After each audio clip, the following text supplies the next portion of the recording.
definitely in charge on Livewire. Good afternoon and welcome to Bookworms. I'm Marilyn Bouzade, and sharing the program today is Graham Bernard. Welcome, Marilyn. Graham. Thank you. If you haven't tuned into Bookworms before, it's just half an hour program featuring books, plays, or poems, and those that our little group of bookworms like to bring out of the woodwork, so to speak, to read and discuss. So it really is anything goes, and today we're going to have a real contrast. So the opening chapter is going to go to Graham. Over to you. Thanks, Marilyn. It was a very easy choice when I was asked to pick something to read for my first session. This book, The Wind in the Willows, was given to me when I was 7.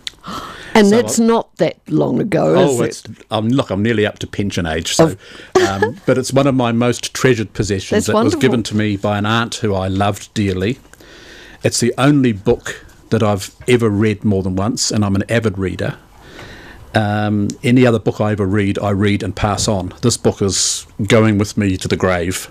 I just love the story. I love the fact that it was given to me by someone who loved me dearly, and I loved her. So I just want to read some excerpts from here today. I'm going to read part of chapter 1. I love humanising animals. There's a term for it. It's called anthropomorphicide, and my animals at home have all got human names, and I love the way that the animals here are all humanised. And I can just imagine being in the boat with them heading down the river. So I'm going to read from chapter 1, and it's called The Riverbank. The mole had been working very hard all the morning, spring cleaning his little home. First with brooms, then with dusters, then on ladders and steps and chairs, with a brush and a pail of whitewash, till he had dust in his throat and eyes and splashes of whitewash all over his black fur, and an aching back and weary arms.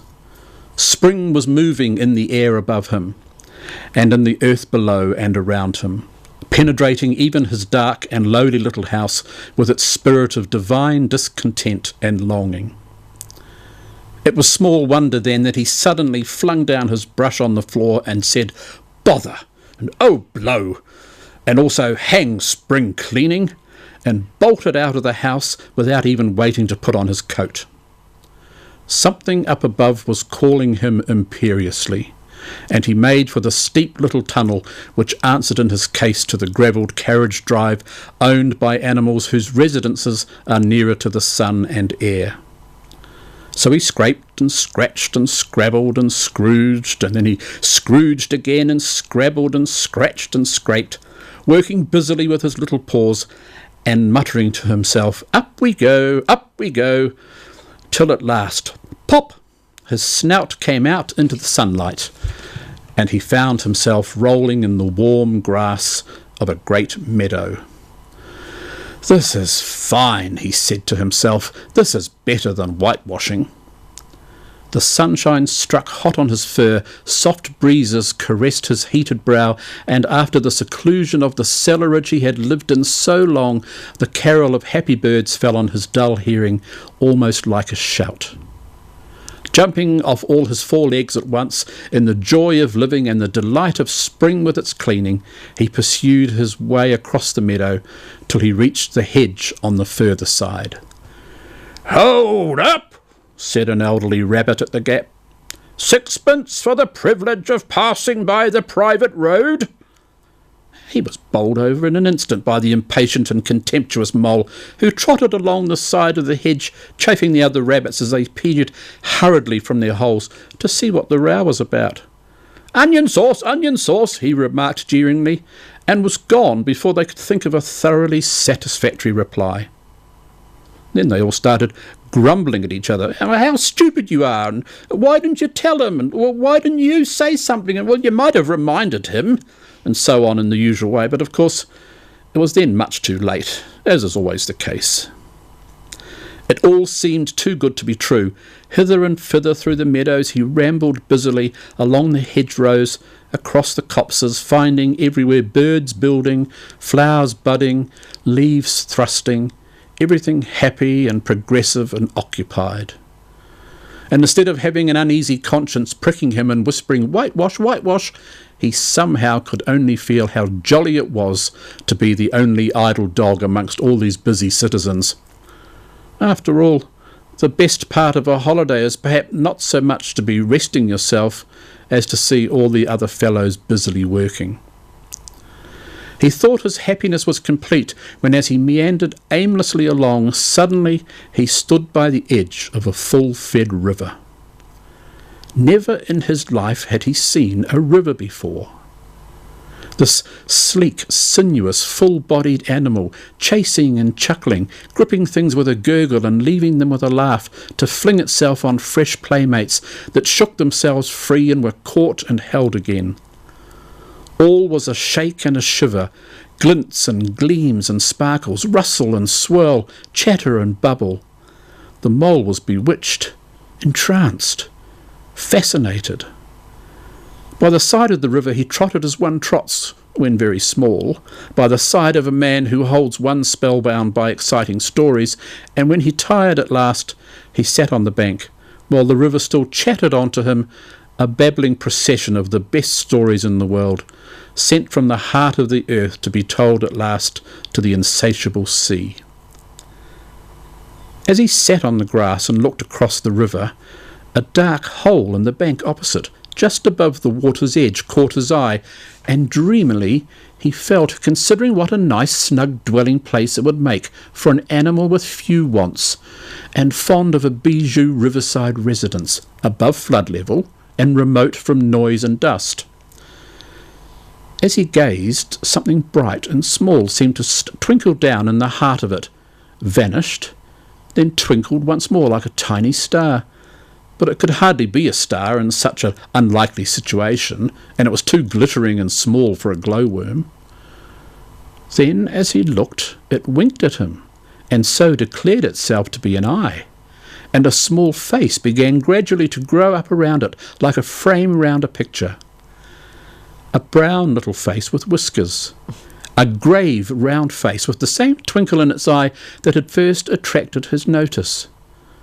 Small neat ears and thick silky hair. It was the water rat. Then the two animals stood and regarded each other cautiously. "Hello, mole," said the water rat. "Hello, rat," said the mole. "Would you like to come over?" inquired the rat presently. "Oh, well, it's all very well to talk," said the mole, rather pettishly, he being new to a river and riverside life and its ways. The rat said nothing, but stooped and unfastened a rope and hauled on it, then lightly stepped into a little boat which the mole had not observed. It was painted blue outside and white within, and was just the size for two animals, and the mole's whole heart went out to it at once, even though he did not yet fully understand its uses. The rat sculled smartly across and made fast. Then he held up his forepaw as the mole stepped gingerly down. "Lean on that," he said. "Now then, step lively." And the mole, to his surprise and rapture, found himself actually seated in the stern of a real boat. "This has been a wonderful day," said he, as the rat shoved off and took to the sculls again. "Do you know, I've never been in a boat before in all my life." "What?" said the rat. "Never been in a... You never... Well, what do you mean, never? What have you been doing, then?" "Well, is it so nice as all that?" asked the mole shyly, though he was quite prepared to believe it, as he leant back in his seat and surveyed the cushions, the oars, the rowlocks, and all the fascinating fittings, and felt the boat sway lightly under him. "Nice? It's the only thing," said the water rat solemnly, as he leant forward for his stroke. "Believe me, my young friend, there is nothing, absolutely nothing, half so much worth doing as simply messing about in boats."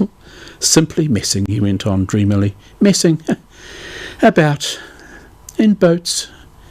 Messing." "Look ahead, rat!" called the mole suddenly, but it was too late. The boat struck the bank full tilt. The dreamer, in joyous oarsman, lay on his back at the bottom of the boat, his heels in the air. About in boats, or with boats, the rat went on composedly, picking himself up with a pleasant laugh. In or out of them, it doesn't matter. Simply doesn't really matter. That's the charm of it. Whether you get away or whether you don't, whether you arrive at your destination or whether you reach somewhere else or whether you never get anywhere at all, you're always busy, and you never do anything in particular, and when you've done it, there's always something else to do, and you can do it if you like, but you'd much better not.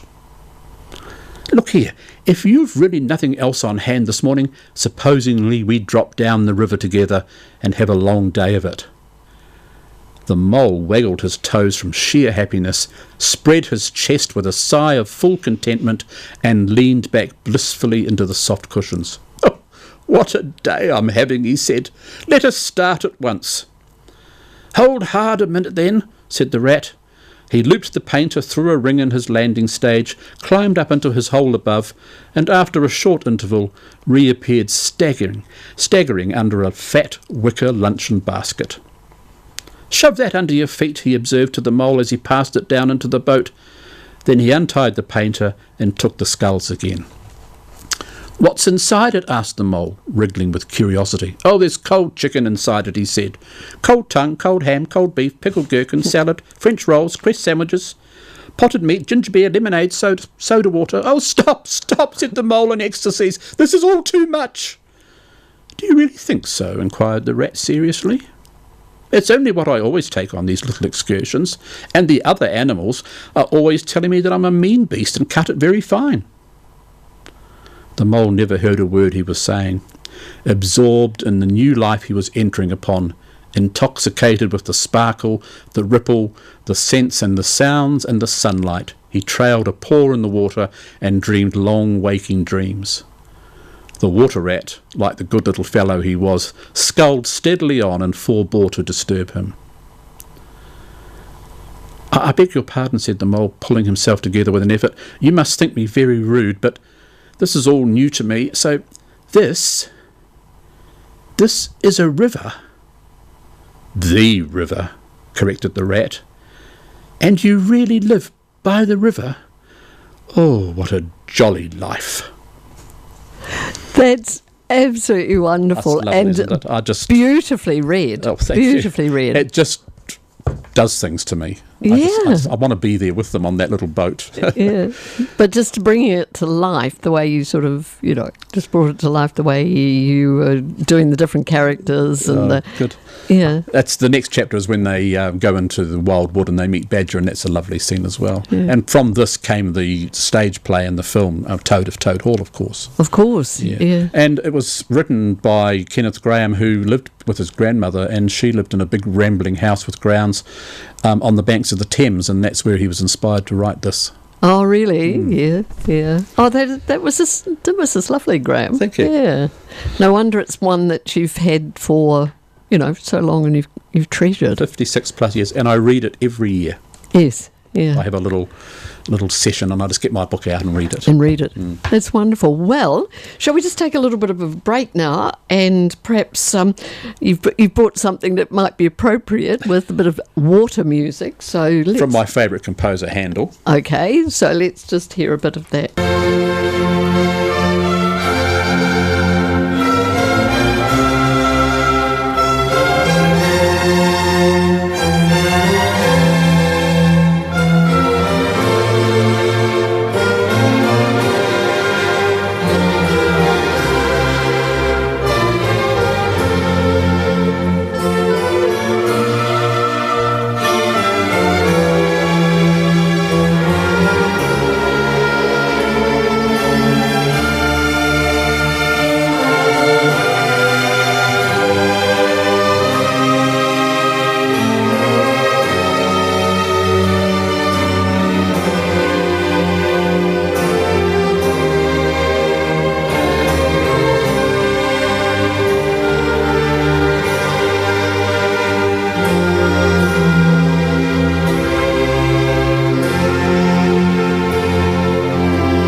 that was just a little bit of water music to get us back into the river, but that was just lovely. Well, actually now we're going to do something totally different, because I know, Graham, that you have never really been a fan of the wonderful William Shakespeare. And so what I thought would be quite a good idea is just to talk a little bit about that. Also, I suppose I sort of got hooked into Shakespeare more when I was teaching at Wairarapa College, because we joined the Shakespeare Globe Centre, the festival. So I did 18 different plays, the scenes from 18 different plays, not the whole play, but I mean, we had to do a 15-minute scene. So I sort of have had quite a sort of a smattering of all the Shakespearean plays. But it's really interesting, because I think people sort of think, oh, Shakespeare, but it's because it needs to be acted. Right. It really can't be read as, like they're beautifully read but there.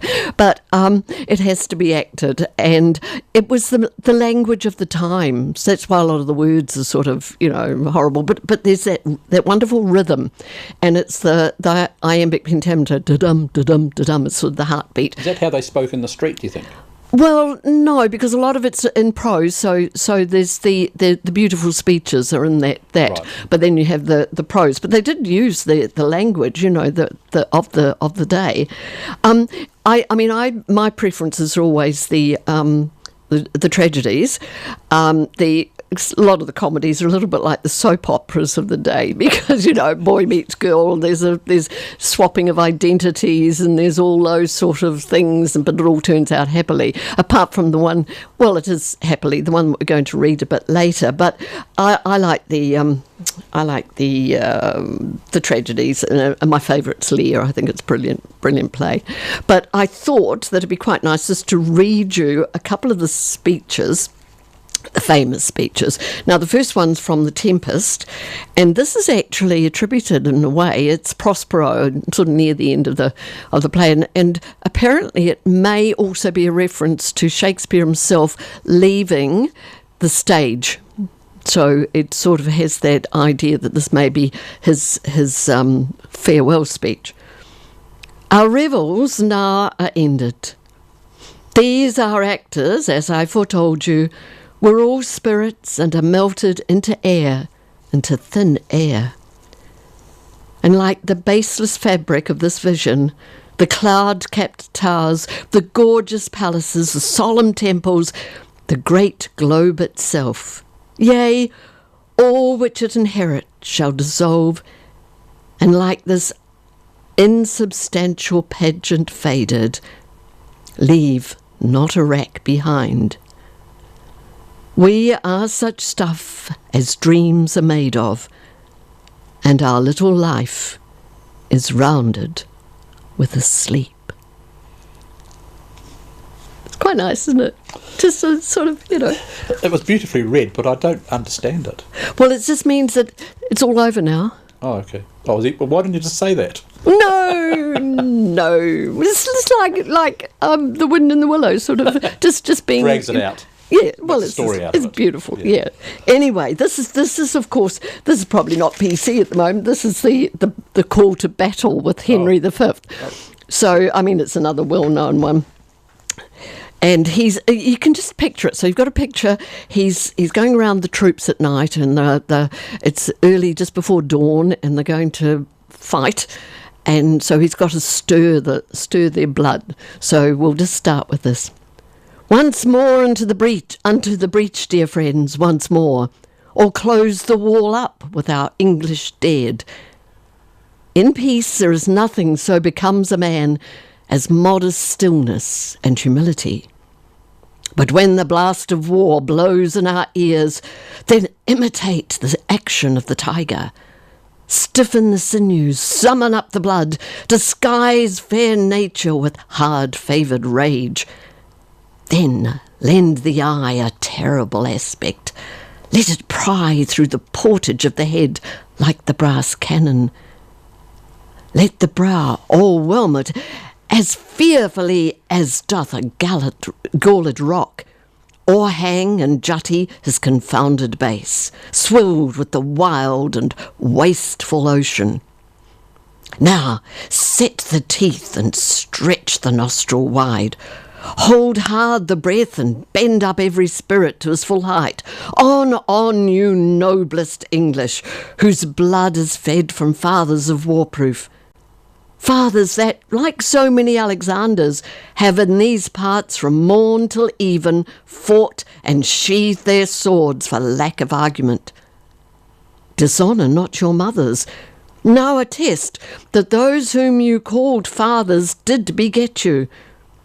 Be copy now to men of grosser blood, and teach them how to war. And you, good yeoman, whose limbs were made in England, show us here the mettle of your pasture. Let us swear that you are worth your breeding, which I doubt not. For is none of you so mean and base that hath not noble lustre in your eyes. I see you stand like greyhounds in the slips, straining upon the start. The game's afoot. Follow your spirit, and upon this charge cry, God for Harry, England, and St. George. Isn't it wonderful? I've heard that before. And You would have heard it before. That was in Dad's army. Probably. Captain Mannering. Captain Mannering. Yeah, permission to speak, sir, permission to speak. So, yeah, I mean, it is. It's saying a lot, but I think some of the images, and if you can sort of picture that he had a wonderful way with words, and it's that rhythm, that sort of builds up and the way it is. But also, I mean, you've got to have some of the insults of Shakespeare. Now, what about this one? Splud, you starveling, you elfskin, you dried neat's tongue, you stockfish, over breath to utter what is like thee, you tailor's yard, you sheath, you bowcase, you vile standing tuck. Now, don't you think that's better than just using a few F words? Imagine the teachers say that to the kids at Oh, school. wonderful.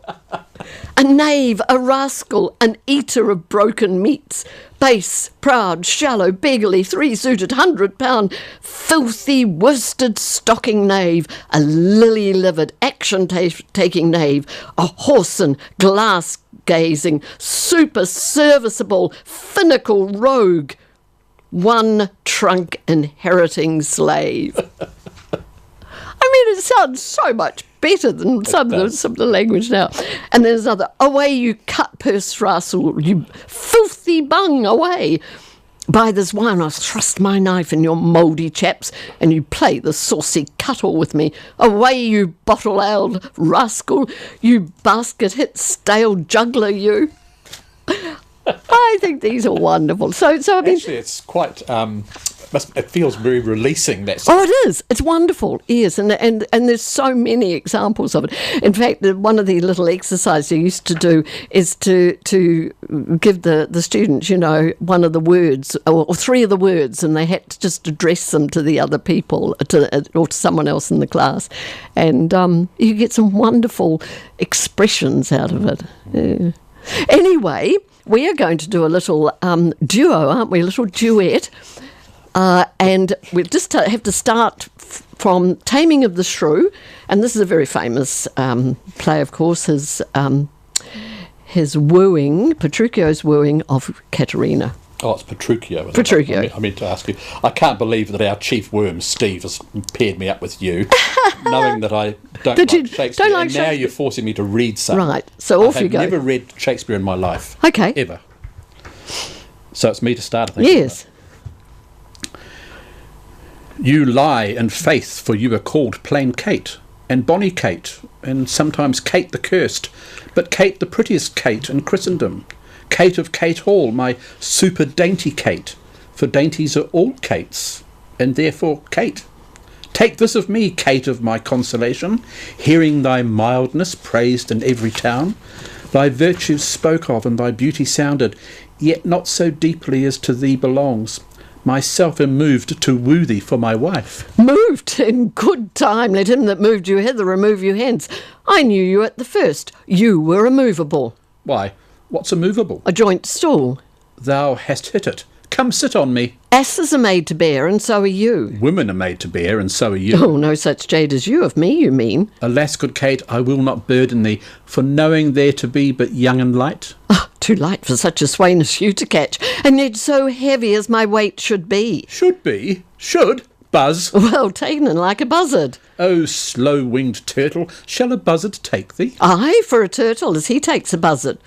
Come, come, you wasp, if faith you are too angry. If I be waspish, best beware my sting. My remedy, then, is to pluck it out. Aye, if the fool could find where it lies. Who knows not where a wasp does wear his sting? In his tail. In his tongue. Whose tongue? Yours, if you talk of tails, and so farewell. What, was my tongue in your tail? Nay, come again, good Kate, I am a gentleman. That I'll try. I swear I'll cut you off if you strike again. So may you lose your arms. If you strike me, you are no gentleman, and if no gentleman, then no arms. A herald, Kate. Oh, put me in thy books. What is your crest? A coxcomb? A combless cock, so Kate will be my hen. No cock of mine.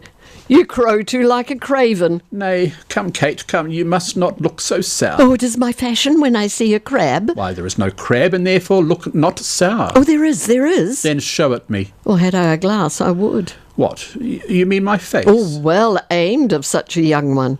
Now, by St. George, I am too young for you. Yet you are withered. 'Tis with cares. I care not. Nay, hear you, Kate, in sooth you scape not so. I chafe you if I tarry, let me go. Nay, not a whit, I find you passing gentle. 'Twas told me you were rough and coy and sullen, and now I find report a very liar. For thou art pleasant, gamesome, passing courteous, but slow in speech, yet sweet as springtime flowers. Thou canst not frown, thou canst not look askance, nor bite the lip as angry wenches will, nor hast thou pleasure to be cross and talk. But thou with mildness entertainest thy wooers, with gentle conference soft and affable. Why does the world report that Kate doth limp? O slanderous world, Kate, like the hazel twig, is straight and slender, and as brown in hue as hazelnuts, and sweeter than the kernels. Oh, let me see thee walk.